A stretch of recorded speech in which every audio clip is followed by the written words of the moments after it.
There's a few key things you need to know before I talk about this crossover event. I have never played more than 20 minutes of a main Mega Man game, save for when a roommate owned Legends, but that was well into my post-high school life, so it was nowhere close to being as close to me as Sonic the Hedgehog, which was a franchise I followed, owned, beat repeatedly until the switch to 3D. I just never owned a Dreamcast, so if you want to donate one, I'll play the hell out of it. But more than that, there's over 250 Sonic comics, including Sonic Universe and all the one-shots that I haven't read before coming into this. A friend of mine, Dan, told me about this series way back in like 2009, 2010, and how awesome they were, so I was interested. It just never became a top priority. However, that may have changed after this epic event. Stick around and see what I mean.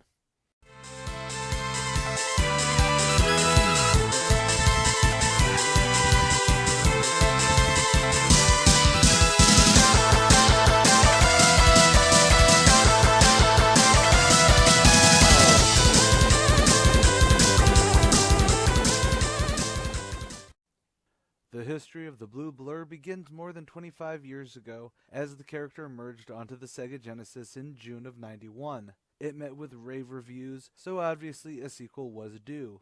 And the following year, the second best-selling Genesis game of all time hit the shelves. The success of this game, however, is what really springboarded Sonic into being a full-fledged franchise. The following year, spin-off games started coming out, both Sonic cartoons came out, though only one actually had effort put into it, and to finally get this relative to the video, the comic book started. Originally began as a 4-part miniseries, then a 3-part miniseries, before, in July '93, the ongoing series launched. And like all Sonic releases in the 90s, it was met with positive reviews. Apparently, the first writer, Michael Gallagher, was brought in basically to slap it all together in a week, but hey, he done did good. Over the years, the Sonic comics have always been considered the best video game licensed comics, and I can see why, at least on an all-ages level. It started out as basically a silly slapstick comic strip style, but over the years it did evolve to being its own creature. Kevin Penders is probably the most popular name linked with the Sonic comics, as he came in with number 11 and stayed until number 159. He turned the series into a more narrative-driven soap opera, which really led to some mixed reviews on it, some being really praising it, some, really criticizing it. When he left the series, Ian Flynn took charge as head writer, and there's been a positive upsurge of readers since then. Whether you're in the camp that Flynn came in and fixed the series that Penders let slip and slide, the truth is that Flynn is a different writer, but just as prolific for Sonic the Hedgehog. So, flash forward even more, and we reach this event, which sets in motion a total overhaul of the Sonic continuity and universe. Eggman has remade the world once before, failing thanks to Sonic the Hedgehog. But when one of the Chaos Emeralds winds up in Mega Man's universe, both villains team up to remake their worlds. It's up to Sonic and Mega Man to save both their friends and their worlds. It's actually a really straightforward premise, but the comics are about the characters within the situation more than the plot pushing the point. So I guess this is actually really short, but it's a great lead-in to... Like I said earlier, Ian Flynn began writing for Sonic the Hedgehog at number 160, though he has had a hand at the character before, since he is actually Ian Pato, who's written fanfic for Sonic before. Dun dun dun. But those aren't actually bad, so no biggie. It would actually be hilariously awkward if he was one of those fanfic writers and got the job. Anyways, so while he did start at number 160, many people cite that he really made it his own after issue 175, with the pretty ballsy Eggman Empire story. I actually checked it out before the Worlds Collide thing, and if I can go back to my roots for a bit, dude, it was tight! Or legit, or lit, or whatever the kids say nowadays.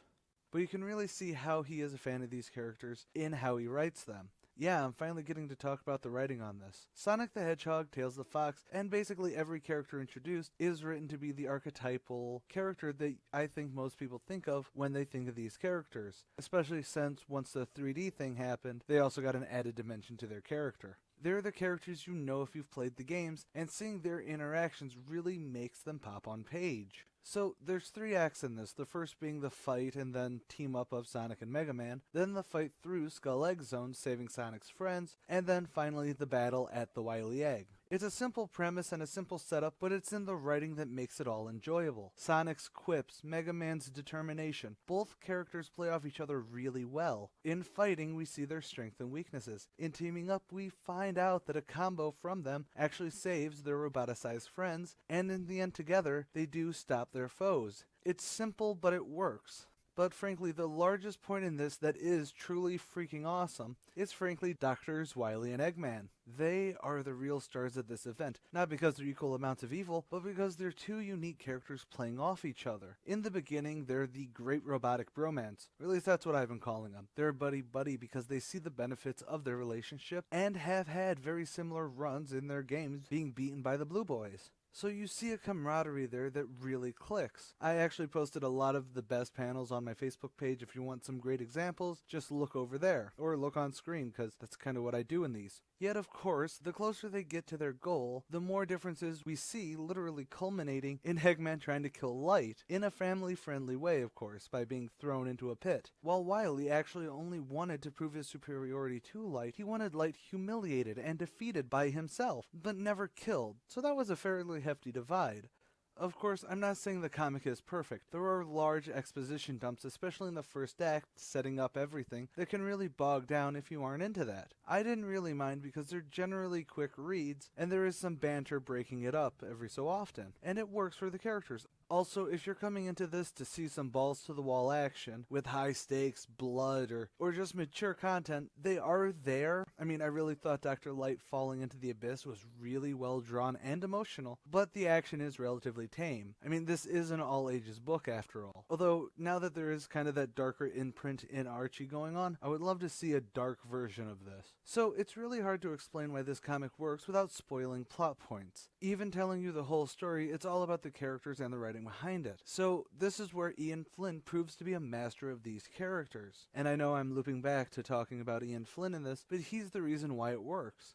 I'll get to the art in a minute, but as a whole, a story is something that is worth telling. Many writers have a story that they want to tell and hammer characters in to fit that. It's actually a companion idea that went with my whole Sword Art Online video that will be coming up recently. But, keeping it to Sonic, Kevin Penders was divisive of a writer because he perpetually wrote what he wanted, whether it fit with the character's setting, style, or source material at all. It was basically, I want to add 1,500 Echidna OCs. And be done with it. Whereas Flynn does have stories that he wants to tell in his mind, but what he wants to write are stories about Sonic and Mega Man. So what you get are stories about Sonic and Mega Man, and stories that don't just feature these characters. If any of that made sense, thank God. If not, well, just know that this is an event worth reading, and Ian Flynn is a great example that sometimes fans can also be good writers.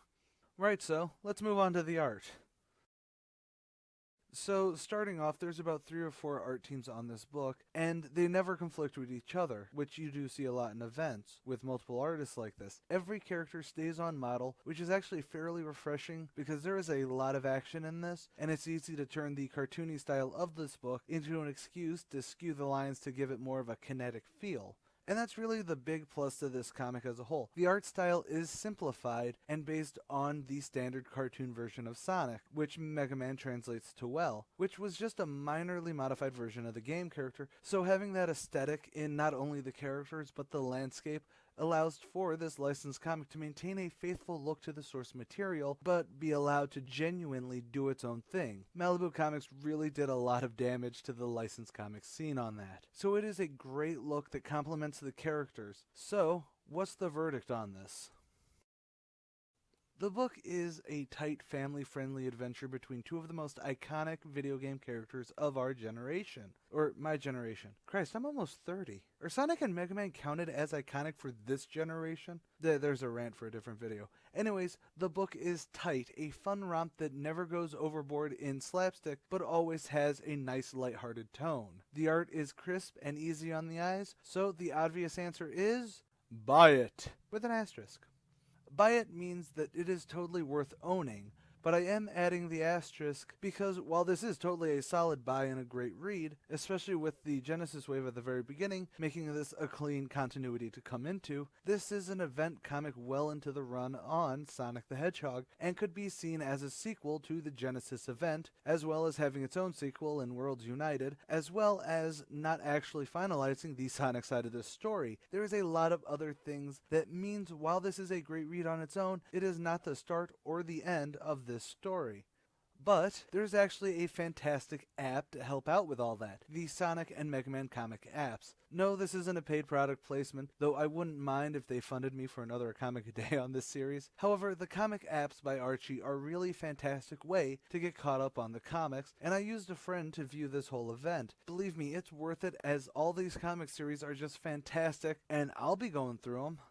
And that's all for this round of binging on comics. If you agree or disagree with anything I've said, leave a comment below. Check out A Comics a Day for daily single issue reviews. Currently it's going to be Robotech vs. Voltron. Go and watch ComicSins, where I generally make snarky comments and jokes at any given comic. Leave a comment over there and tell me what comic you want to see. Don't forget to like the Archivist Facebook page, follow me on Twitter, links in the description. And I finally restarted my Patreon, link in the description on that. Please sign up for some exclusive access to me and all my channels. And as always, stay golden, Inklings.